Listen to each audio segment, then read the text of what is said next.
What's going on, guys? UFC 309 just wrapped up, and we just saw Jon Jones TKO Stipe Miocic in the main event of UFC 309. But I think this fight showed us more than that Jon Jones, more than the fact that Jon Jones can TKO a 42-year-old man, but that he's not as good as he used to be. This fight, I was not impressed with Jon Jones. Round one, I was impressed. Round two was an awful look. Round two, if instead of Stipe, if this was Tom Aspinall beats Jon Jones tonight. Jon Jones outside of the first round. First of all, I see people saying after this performance, Jon Jones has to be the heavyweight goat. Does that mean Jake Paul's the boxing heavyweight goat? Jon Jones should be a four. Like, all right, I get Jon Jones is a lot better than Jake Paul, obviously, at what he does, and Stipe is better currently at MMA than Mike Tyson currently is at boxing, but I feel like the same kind of sentiment where Jon Jones he's not in his prime anymore, he's just outside of his prime, but he's a defending heavyweight champion who just beat Cyril Gane. Stipe Miocic has not won a fight in 4 years. I hear in the promo videos, I hear Mike Goldberg's voice when they are showing highlights of this guy. He hasn't fought. He hasn't won a fight in forever. He lost to Francis Ngannou in 2021 by getting flatline KO'd. He was basically retired after that fight. And just look at the striking numbers. Stipe looked slow. He looked like he wasn't on his toes at all. He was just plodding on his feet. He was heavily reacting to almost any feint Jon Jones threw. We saw him get tripped in the first round, and that took a lot out of him. Just getting the shit beat out of him in round one. All the elbows, nasty elbows by Jon Jones. He got a little cut, but this was just such a sad performance. It felt like watching this felt the same as what watching Mike Tyson Jake Paul felt like. I knew there was almost no chance that Stipe was going to win, and it was going to be elder abuse. Jon Jones just beat him pillar to post, man. Stipe landed maybe like two or three good shots, but like that even might be a stretch. And look, I get Jon Jones. That was a nasty KO, but in round one when he shoots that takedown, I think Aspinall is able to stuff, or when he tripped Stipe, I think Aspinall is able to stay on his feet. And even if he doesn't, he is so much more dangerous off his back than Stipe Miocic. It's unfathomable.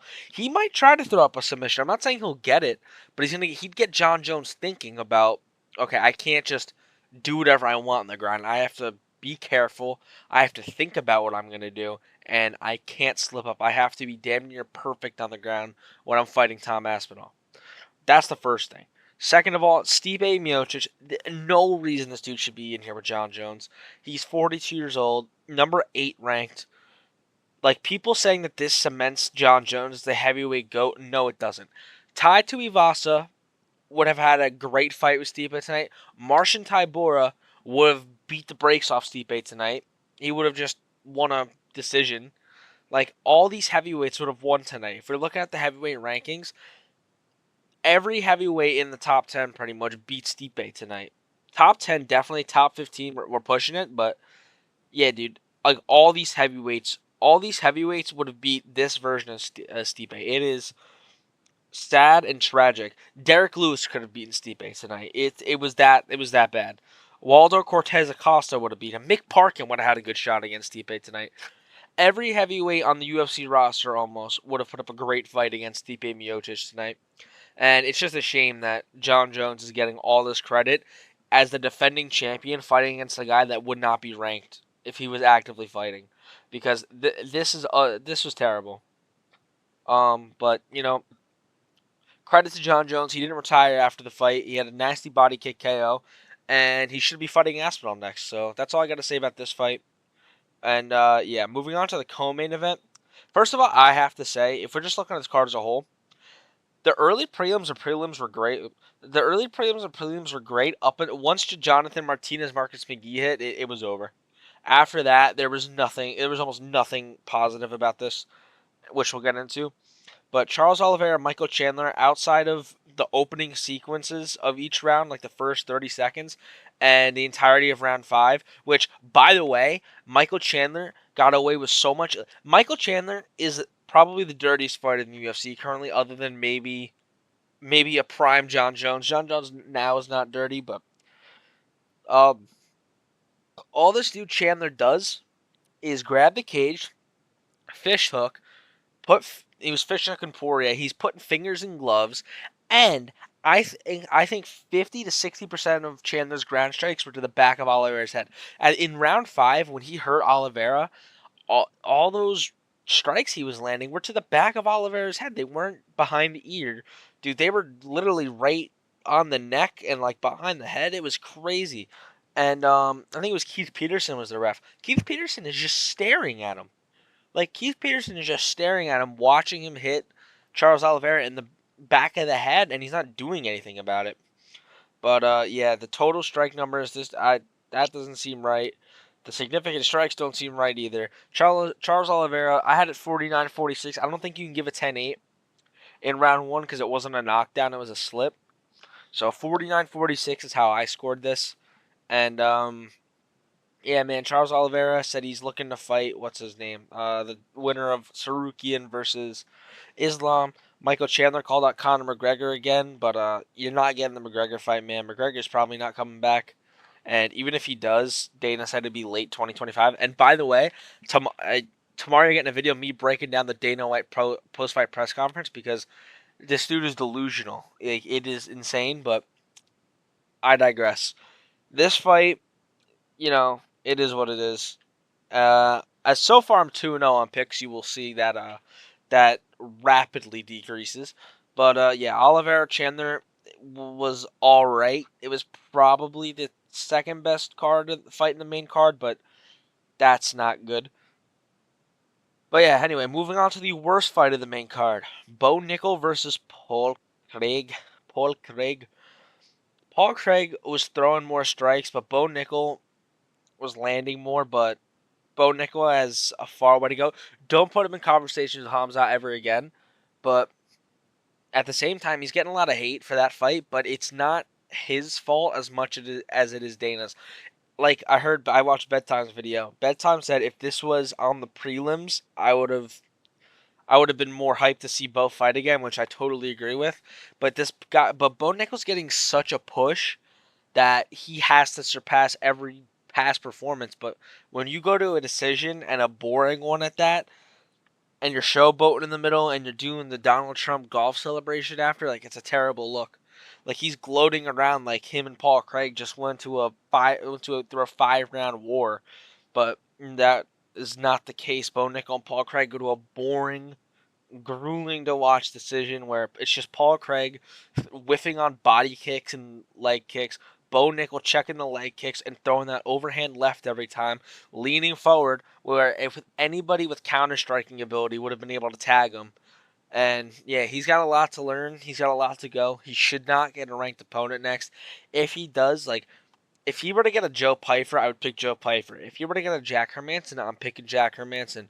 Like, you can't give him any of these guys in the rankings because I think he'll lose. He could maybe beat somebody. He could probably maybe beat Michel Pereira just by taking him down. But that's another thing. He didn't use the wrestling, which I would have liked to see how he deals with Paul Craig in the ground. I don't think he would have gotten submitted, and I think he would have been able to TKO Paul Craig in the ground, but it is what it is. This is a boring fight, and I had Bo Nickal up either 29-28 or 30-27. People saying 29-28 Paul Craig after saying he won the first 2 rounds are just coping because they don't like Bo Nickal. But yeah, man, that's all I gotta say about this fucking fight. But this card was not great. Vivian Araujo versus Karine Silva. This was a fight. Karine Silva, zero gas tank and zero passion to win the fight. Vivian Araujo wins. Moving on, Mauricio Ruffy versus James Lontop. So James Lontop missed weight at a catch weight, which is shocking. But Mauricio Ruffy, he was landing good shots. He chinned Lontop twice, but this dude just refused to get knocked out. People like the strike numbers; they're all from round 3 for Lontop, pretty much, and Mauricio Ruffy, for every one strike on top land, for every one strike Ruffy landed, it's five. It's worth five of long top strikes. Ruffy was just landing the cleaner, harder shots, like the look away, like the no look uppercut he landed was so tough, and he cracked long top a couple other times. Um, yeah, man, Ruffy is dangerous, but I feel like he should have gotten the knockout over long top. That kind of hurts his stock maybe a little bit. Maybe not for me personally, but just for MMA fans, like all the casuals that were watching. But yeah, I feel like he should have gotten the stoppage in round two. I think they could have stopped it, but they didn't. But yeah, man, Longtop's got heart. He'll probably get one more fight in the UFC for stepping up to fight Ruffy on short notice. Even though he did miss weight at catchweight, which is, like I said, insane. But yeah, that's all I gotta say about this. On to the prelim. Oh no, not that card. Prelims. Jonathan Martinez versus Marcus McGee. Martinez loses the first two rounds, and in round three, he finally has Marcus McGee hurt with the leg kicks, and he proceeds to clinch up against the fence like he's Mario Batista, like a fucking idiot. Jonathan Martinez hype and stock has gone down the toilet, down the drain. It's over. It's done. And yeah, Marcus McGee, great performance from Marcus McGee, man. You know, other than his legs getting hurt in round three, he fought a good fight. And yeah, I'm excited to see who he fights up the rankings. Maybe he'll get a Kyler Phillips or something like that.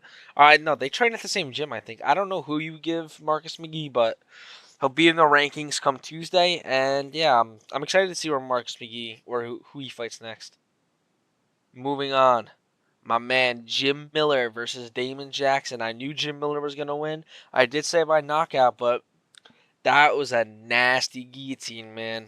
Poirier got to take notes. That guillotine was actually so beautiful. He executed it perfectly. And Damon Jackson retired. Oh, and by the way, for that Stipe fight, Michelle Waterson Gomez, Carlos Esparza, Robbie Lawler, they all get tribute videos, but Stipe, he just gets on the mic and he just mumbles into it, talking about how he's done fighting. Like, I think that's some bullshit, but what the hell do I know? Damon Jackson retires. Jim Miller gets a sub. He says he wants to get to 50 fights in the UFC. Five more to go, I think. So yeah, let's. I want to see Jim Miller keep the train rolling, and let's see Jim Miller maybe get ranked at number 15 for his final fight. That's what I'd like to see. Moving on, David Onama versus Roberto Romero. This fight, round one, was mental. Roberto Romero comes out firing, knocks down David Onama, and David Onama comes back later in the round, knocks down Romero in the final 20-ish seconds. After that, David Onama was kind of easily able to take care of Romero, even though he's still firing back the entire time because Romero was on short notice. But this will definitely give him more credit, and in the UFC, he'll probably get more than one opportunity. Like, he could lose his next fight and still probably get one more fight to try to stay in the UFC, which would be uncommon. They usually only get one. If they lose, and they're out. But mad respects to Romero, and yeah. Oh, what are we going to? The early prelims? Yes. Mickey Gall versus Razim Brahimaj. Great. That just great fucking strike. He just knocked Mickey Gall out cold. Mickey Gall's probably done in the UFC. And this sequence of three fights, I didn't. Are these two fights right here? We peaked, man. We peaked at around 7 p.m. Eastern time when these two fights were on back to back. After that, we never reached that high in the card again. But Oban Elliott to knock out a guy like Basel Hafez that's nuts because I mean Oban Elliott was looking good. I felt like he was up too low. He was just keeping that range, jabbing. And when he got in the clinch, it seemed like he was the more controlling fighter in the clinch. But the second they separated in round three, man, that was just a nasty hook. And it looked like he knocked him down and knocked him out cold and woke him up with the hammer fist on the ground and pound. And yeah, and I did not watch Veronica Hardy versus Edward Mora, but I picked Veronica Hardy, and she did not win. So that kind of sucks. But yeah, next week we have Jan versus Figueiredo, and I'd have to wake up at 3 a.m. to watch the prelims. So We're setting an alarm for 8 and only catching Peter Yan. What is this card, bro? Oh my god. Why is this? I want to actually watch this fight. Like, why is this? Why is this not the co-main? But anyway, I'm getting off topic. UFC 309. That was I'm so tired. It's 4 in the morning. I just gotta get this video out. I will be doing a breakdown of Dana White's press conference tomorrow because that dude's delusional, and he's the biggest Jon Jones glazer. But yeah, I'm gonna stop yapping, and I'm gonna end this video and get this uploaded as soon as I can. And I will see you guys tomorrow in the next video. Peace.